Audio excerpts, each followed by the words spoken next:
अस्सलाम वालेकुम एवरीवन।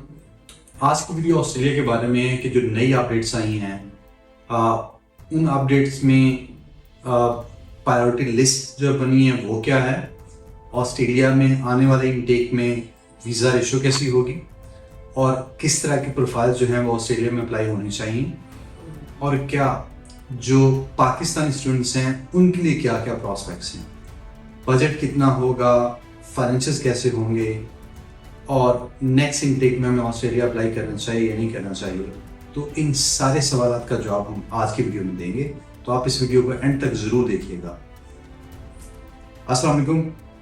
अल्हम्दुलिल्लाह सादात कंसल्टेंसी ने जैसे पूरी दुनिया में अपने बच्चों को जो है वो स्टडीज़ के लिए भेजा है, वो चाहे यूरोप हो, स्पेन, फ्रांस, स्वीडन, साइप्रस, फिर यूके में तो बहुत बड़ा नंबर अल्हम्दुलिल्लाह गया है।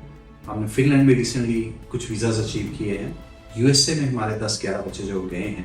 तो ये सारी सक्सेस स्टोरी जो है ऑस्ट्रेलिया में अनफॉर्चुनेटली पाकिस्तान में जो सिनेरियो पिछले 2 साल रहा है, पर्टिकुलरली आफ्टर कोरोना, वो कोई बहुत अच्छा नहीं था।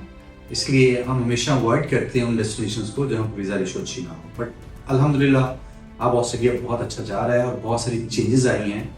अगर आप 115 का जो मिनिस्ट्रियल डायरेक्शन है उसको फॉलो करें तो ऑस्ट्रेलिया ने एक तो अपनी कैप रिमूव कर दी है। यानी पहले एक स्पेसिफिक नंबर था इंटरनेशनल स्टूडेंट्स का जो ऑस्ट्रेलिया जा सकता था, लेकिन ऑस्ट्रेलिया ने बहुत अच्छा किया है कि उस इंटरनेशनल कैप को रिमूव कर दिया है। अब हर एक यूनिवर्सिटी को एक डेटा एलोकेट किया गया है, कुछ कोटाज एलोकेट हुए हैं, और जो मेरे सामने एक हायर एजुकेशन एलोकेशन लिस्ट है डिफरेंट यूनिवर्सिटीज़ की, जिसमें यूनिवर्सिटीज़ को कोटा एलोकेट हुए हैं कि वो इंटरनेशनल स्टूडेंट्स, उसमें ज़्यादा इंडिया से भी स्टूडेंट्स जाएंगे, बांग्लादेश से, श्रीलंका से, नेपाल से और एशिया की स्टेट्स और पाकिस्तान से भी। तो यूनिवर्सिटीज़ को जो है वो कोटाज एलोकेट किए गए हैं बाय द एजुकेशन मिनिस्ट्री, और फिर उसके अकॉर्डिंगली प्रायोरिटी लिस्ट भी बनी। फॉर एग्जाम्पल P1 एक प्रायोरिटी लिस्ट है, फिर P2 एक प्रायोरिटी लिस्ट है, फिर P3 एक प्रायोरिटी लिस्ट है। ये प्रायोरिटी लिस्ट क्या है ये मैं लेकर आपको बताता हूँ, आप इस वीडियो को देखते रहें। पहले तो हमें एक इस न्यूज़ की खुशखबरी है कि ऑस्ट्रेलिया हमेशा से पाकिस्तान स्टूडेंट्स के लिए एक बहुत अच्छी डेस्टिनेशन रहा है, वो चाहे फाइनेंशियल्स के हिसाब से हो, प्रीवियसली वीज़ा रेशोज़ के हिसाब से हो, और दूसरा ये है कि PR के लिहाज से।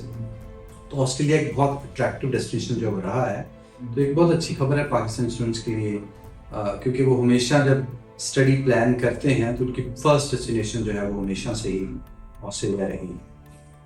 तो ऑस्ट्रेलिया के फेब इनटेक के लिए भी हम एप्लीकेशन दे रहे हैं, लेकिन मेन हमारा जो है वो जुलाई इनटेक को हम टारगेट करेंगे। और आपको पता है ऑस्ट्रेलिया में मल्टीपल इनटेक्स चल रहे होते हैं, हर एक महीने के बाद एक इनटेक चल रहा होता है। तो कुछ चेंजेस ऑलरेडी प्रीवियस वीडियो में मैं बता चुका हूँ। देखिए, आपका प्रोफाइल बहुत स्ट्रॉन्ग होना चाहिए, परसेंटेज ऑफ मार्क्स अच्छी हो, गैप ज़्यादा ना हो, आपके फाइनेंशियल जो हैं वो बहुत ठीक मैनेज हों, और फिर जस्टिफाइड। अगर आपने एक्सपीरियंस लेटर यूज़ करना है तो वो जस्टिफाइड एक्सपीरियंस होना चाहिए। मीन्स जो भी जॉब आप कर रहे हैं उसकी सैलरीज जो है वो आपके अकाउंट के अंदर रिफ्लेक्ट हो, तो ये बहुत अच्छा है, स्ट्रॉन्ग केस। फिर आज की रिक्वायरमेंट्स ज़्यादा हायर हो गई हुई हैं, PT की रिक्वायरमेंट्स हायर हो गई हुई हैं, तो अच्छे प्रोफाइल्स अप्लाई करेंगे तो डेफिनेटली ऑस्ट्रेलिया वीज़ा जो है देगा। और एक और खबर है कि वेट कॉलेजेस, अभी जो हमें ऑस्ट्रेलिया का बिहेवियर और ट्रेंड लग रहा है कि ऑस्ट्रेलिया वीज़ास देगा। जाहिर है ये उनकी एक इंडस्ट्री है जहाँ से वो बहुत सारा रेवेन्यू इकट्ठा करते हैं, तो कुछ देर उन्हें रोक के रखा ताकि कुछ चीज़ों को वो ठीक कर लें। अब दोबारा उन्हें ज़्यादा ज़रूरत है इंटरनेशनल स्टूडेंट्स की, तो वो इंशाल्लाह अच्छी वीज़ा रेशो के साथ जो है बच्चों को बुलाएंगे। तो कुछ यूनिवर्सिटीज़ के जो कोटाज एलोकेट हुए हैं, अगर मैं आपके सामने कहूँ, कर्टन यूनिवर्सिटी को 4100 का जो कोटा मिला है। डिकन की अगर आप बात करें तो 6550 का कोटा मिला है। एडिथ कोवन यूनिवर्सिटी जो कि बहुत पाकिस्तानी बहुत सारे स्टूडेंट यहाँ पे गए हुए हैं, 3700 का कोटा मिला है।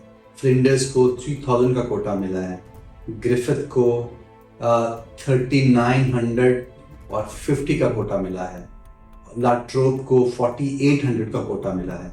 देखें, मीन्स कि इतने स्टूडेंट्स को वो बुला सकते हैं इंटरनेशनली फ्रॉम डिफरेंट कंट्रीज।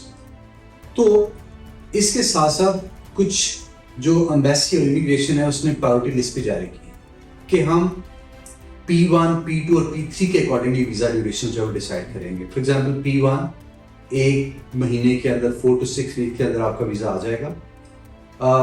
जो यूनिवर्सिटीज़ अपना कोटा जब आप वीज़ा अप्लाई करेंगे उस वक्त अगर यूनिवर्सिटी ने अपना जो कंफर्मेशन ऑफ एनरोलमेंट है जिसको हम COE कहते हैं, अगर अपनी 80% सीट्स यूज़ करनी होंगी या 80% से कम की होंगी तो वो फिर P1 के अकॉर्डिंगली उनके वीज़ास का डिसीजन होगा। मीन एक माह के अंदर अंदर उनका वीज़ा डिसीजन आ जाएंगे।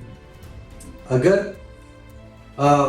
80% से ज़्यादा कोटा यूज़ कर लिया हुआ है किसी यूनिवर्सिटी ने, अपने COs इशू कर दिए हुए हैं, तो फिर P2 के अकॉर्डिंगली उनके स्टूडेंट्स का जो है वो वीज़ा डिसीजन होंगे, जिसमें 2 से 3 माह का टाइम जब लग सकता है।